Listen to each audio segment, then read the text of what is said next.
Esse vídeo é o nosso vídeo 1 sobre os conceitos gerais e a introdução ao estudo da biomecânica. Então de novo, bio vem de vida, né? Então a mecânica associada aos seres vivos, né? Como que isso é estudado, né?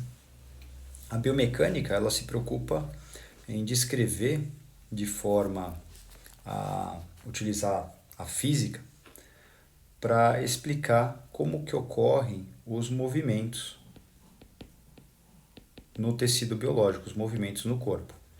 Então, se a gente pensar em movimentos que ocorrem no corpo, esses movimentos eles estão muito atrelados ao aparelho locomotor. Então, a biomecânica é direcionada ao aparelho locomotor. O aparelho locomotor ele é composto por ossos, por articulações e por músculos. Nós vamos ter uma aula para revisar alguns conceitos do aparelho locomotor e essa dinâmica para ter o movimento. Mas eu também tenho movimentos no corpo humano, como o movimento de fluidos, no caso o principal que é o sangue, e o movimento de gás, né, no processo de inspiração e expiração. E a dinâmica do gás é a mesma dinâmica do sangue. A única diferença é que o gás pode ser comprimível e o sangue não, mas o movimento deles também pode ser estudado por processos biomecânicos. Como que ocorre a circulação, a mecânica por trás da circulação e a mecânica atrás da ventilação do processo de troca gasosa. Bom, para lembrarmos alguns conceitos, né, vamos primeiro falar do aparelho locomotor. O aparelho locomotor ele tem os ossos como hastes, como peças extremamente rígidas, com alta resistência, que no caso do movimento serão elementos passivos, são as hastes, né? Vai funcionar aqui, os ossos eles vão funcionar como sistemas de alavancas. As articulações, os pontos móveis. No caso, as principais articulações para o estudo do aparelho locomotor e da biomecânica são as articulações sinoviais. As articulações sinoviais, que são aquelas articulações que apresentam um grau de liberdade, que apresentam movimentos. São as articulações compostas por líquido sinovial, que apresentam movimento. E o músculo, que é a parte ativa do movimento, que quando esse músculo é estimulado pelo sistema nervoso, esse músculo contrai, ele vai sofrer o processo de contração, e como o músculo está inserido no osso, esse osso é deslocado. E nesse momento, a relação músculo, osso e articulação, essa relação vai produzir o torque de movimento. Torque não é força, tá? Torque é uma grandeza que nós teremos uma aula de torque, mas a relação músculo, articulação e osso vai produzir o torque para que esse movimento aconteça. Vamos dar uma olhadinha em alguns princípios da biomecânica, como, por exemplo, a chamada cinética. Cinética é um conceito de biomecânica. A cinética estuda as forças que atuam no corpo ou em segmentos corpóreos. Por exemplo, Uma força que está sempre atuando no corpo, vamos pegar o corpo aqui, um corpinho aqui, bracinho para cima, um bracinho para baixo, quadrilzinho, pegar um corpo. Uma força que está sempre atuando no corpo, a força da gravidade.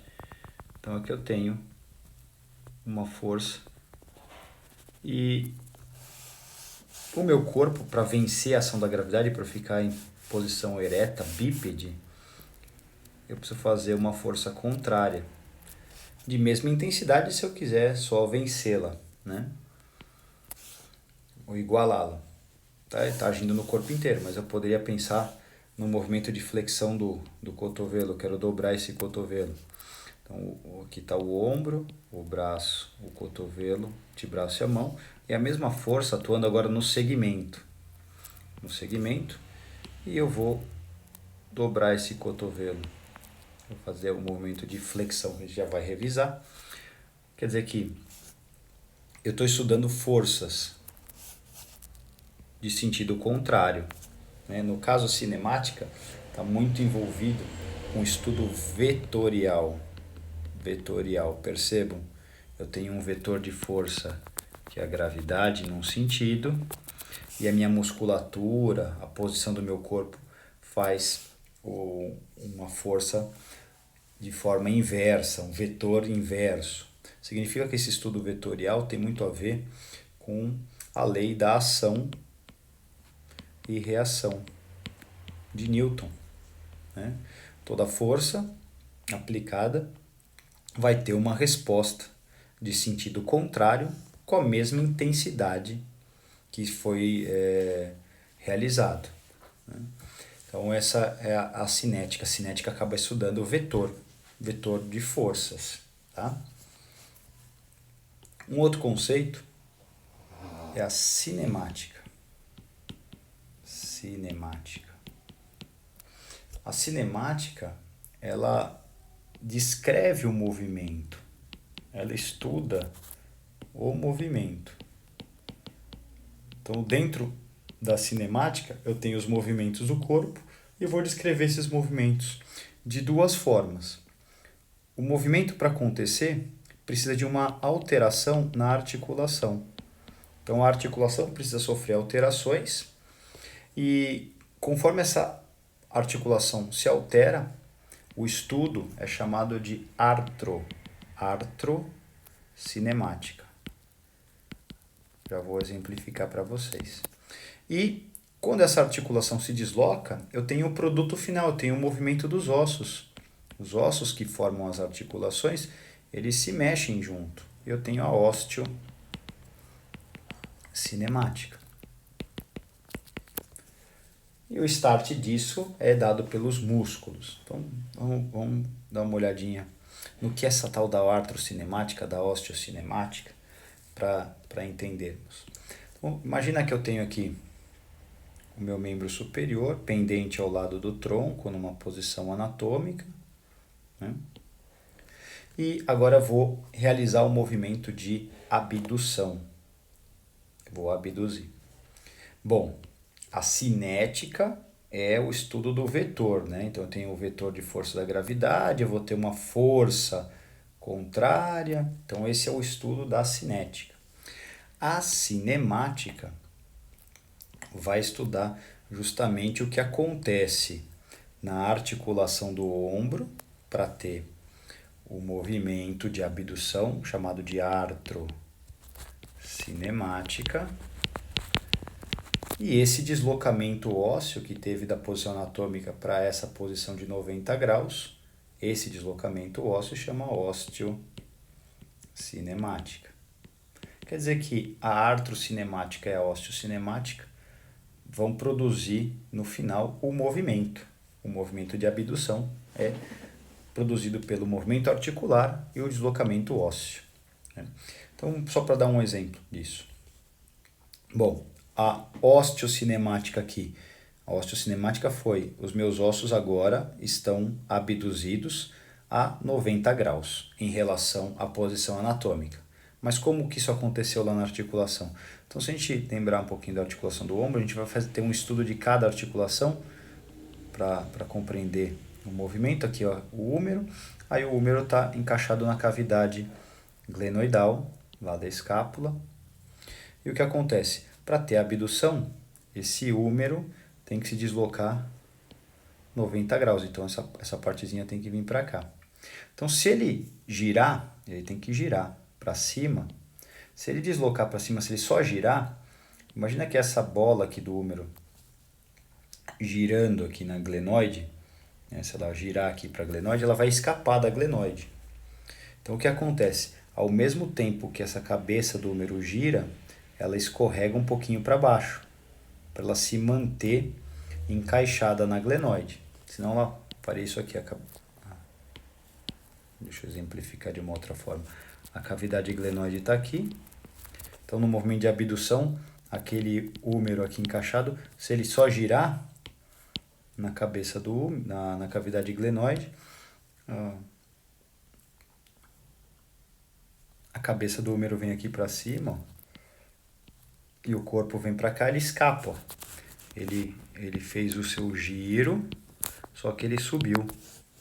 Então, o que acontece? Conforme o húmero gira dentro da glenoide, ele também é abaixado, ele desliza para baixo. Então, esse movimento de girar e deslizar do húmero na glenoide é chamado de artrocinemática.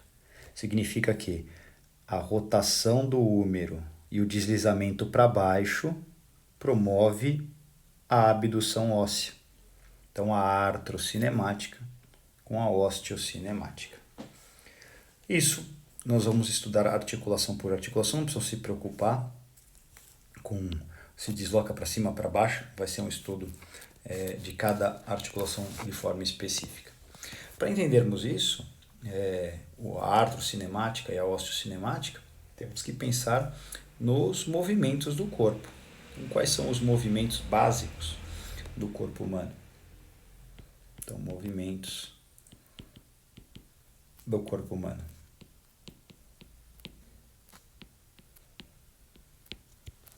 Então, os movimentos básicos do corpo humano são o movimento de flexão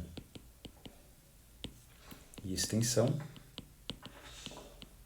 onde a flexão eu tenho uma diminuição do ângulo entre os ossos e a extensão eu tenho aumento do ângulo entre os ossos. Então, vamos pensar aqui num perfil, né, o húmero, a articulação do cotovelo e o antebraço, né, o rádio e a ulna. Então, os ossos do braço e os ossos do antebraço. Quando eu desloco esse segmento nesse sentido e eu aproximo o braço do antebraço, o meu ângulo, que era de 180 graus, ele diminui para 90. Então, aqui eu produzi o movimento de flexão. Quando eu faço o movimento inverso, quando eu volto, o meu ângulo, que era de 90, volta a ser de 180, então eu aumento o ângulo. Esse é o movimento de extensão. Um outro movimento do corpo básico é o movimento de abdução e adução. O movimento de abdução e adução são movimentos opostos. O abdução, ele é um movimento onde eu tenho o afastamento do segmento corporal em relação ao plano mediano. Então, quando eu afasto do plano mediano, estou abduzindo, e aqui quando eu aproximo do plano mediano, eu estou aduzindo. Vamos lá. Vamos pensar aqui o pescocinho, o ombro de cada lado, o braço, o cotovelo, o antebraço e a mão na posição anatômica. Vou fazer só de um lado, mas isso vai ocorrer dos dois lados. Vamos cortar aqui a cintura dele, que para baixo não vai importar muito. Então, o que acontece? Nosso plano mediano está aqui. E eu tenho uma distância desse segmento em relação ao plano mediano. Se o meu ombro vier para cá, braço, cotovelo, antebraço e mão, eu afastei do plano mediano. Então aqui eu fiz o movimento de abdução. E se eu voltar esse segmento para próximo do plano mediano, eu estou fazendo um movimento de adução. E os movimentos rotacionais, os movimentos de rotação, né? Rotação medial e rotação lateral. Então, é quando o segmento do nosso corpo, vamos pegar de novo o ombro, né, para dar uma ideia, que são lugares mais fáceis de exemplificar nesse momento.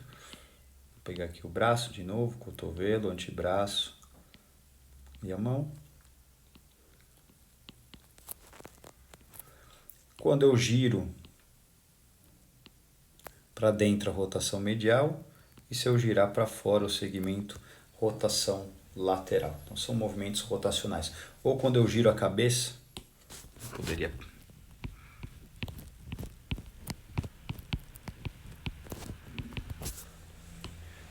Quando eu giro a cabeça, eu tenho um movimento de rotação. Aqui na cabeça não vai ser chamado de rotação medial e lateral, vai ser chamado de rotação para a esquerda e rotação para a direita, né? Ou quando eu giro o tronco para a direita e para a esquerda, eu tenho os movimentos rotacionais.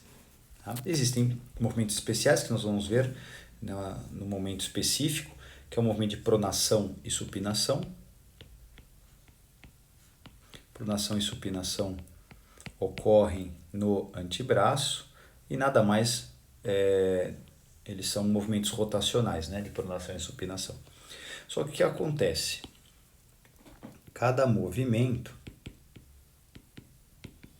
é realizado em torno de um eixo. Então eu tenho um eixo para o movimento. Então existe o movimento de flexão e extensão com o seu eixo. Abdução e adução com seu eixo. E os movimentos de rotação medial e rotação lateral com o seu eixo de movimento. É importante nós entendermos os eixos porque é em cima do eixo que eu vou deslocar a articulação, o torque vai ser em cima desse eixo, quer dizer que todo estudo cinemático vem da compreensão do eixo. Então nessa aula vamos revisar esses eixos de movimento. Então para revisar isso, eu tenho que lembrar que nós temos o plano superior e o plano inferior, e ligando o plano superior e inferior eu tenho um grande eixo. Esse eixo pode ser um eixo de movimento, que é o chamado eixo longitudinal. Nós temos o plano lateral direito e o plano lateral esquerdo, e ligando esses planos eu tenho um outro eixo, que é o eixo transversal. E entre o plano anterior do corpo, que passa na frente do corpo, plano anterior passa na frente do corpo, e o plano posterior que passa atrás do corpo, eu vou ter um outro eixo, que é o eixo sagital. Então são 3 eixos de movimento. Quais são os eixos? Eixo longitudinal, eixo sagital e eixo transversal. Tá. Então esses são os eixos de movimento. E esses eixos de movimento são perpendiculares, o eixo de movimento é perpendicular a um plano. Plano que nós chamamos plano de movimento. Então agora olha só, vamos relacionar. Esse eixo é o eixo longitudinal. O eixo longitudinal é perpendicular ao plano transversal. Tá? Então, eixo longitudinal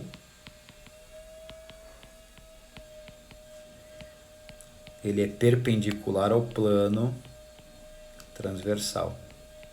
E o que acontece? Nesse eixo longitudinal, o único movimento capaz de ser executado são os movimentos de rotação. Então, quando tem rotação, a rotação está acontecendo num eixo longitudinal, num plano transversal. O outro eixo é esse eixo chamado de eixo transversal.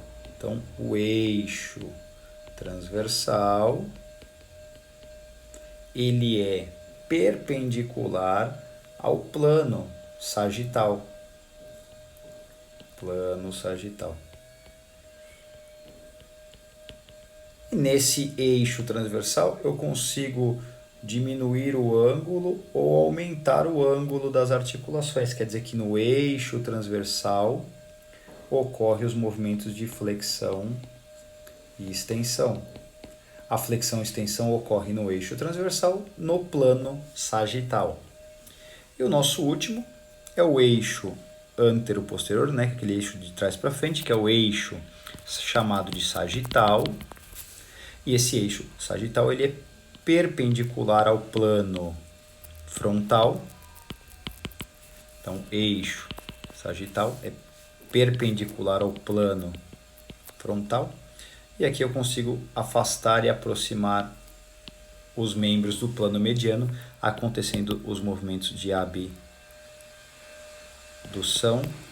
e adução. Tá? Então vamos dar uma olhadinha com calma nisso. Olha só. Esse eixo, né, também chamado de lateral, a gente não vai usar porque não é muito comum. Esse eixo é o eixo transversal. Bom, eixo transversal, ele é perpendicular ao plano sagital de movimento. O plano sagital está aqui. Ó. Então, eixo transversal, eu vou pensar em plano sagital. O que é possível fazer no eixo transversal de movimento? Os movimentos de flexão e extensão. Extensão. Aqui eu tenho um eixo que vai de trás para frente do corpo. Um eixo que vai de trás para frente, que é o eixo sagital. E esse eixo sagital, ele é perpendicular ao plano frontal. Plano frontal. E o que eu consigo fazer nesse eixo e nesse plano? Eu consigo afastar e aproximar os ossos do plano mediano. Então eu faço movimentos de abdução e movimento de adução. E o nosso último eixo é o eixo de cima para baixo, é o maior eixo do corpo, é o eixo longitudinal. E esse eixo longitudinal, ele é perpendicular ao plano transversal. Plano transversal. E esse eixo nesse plano permite que eu rode o segmento fazendo os movimentos de rotação medial e rotação lateral.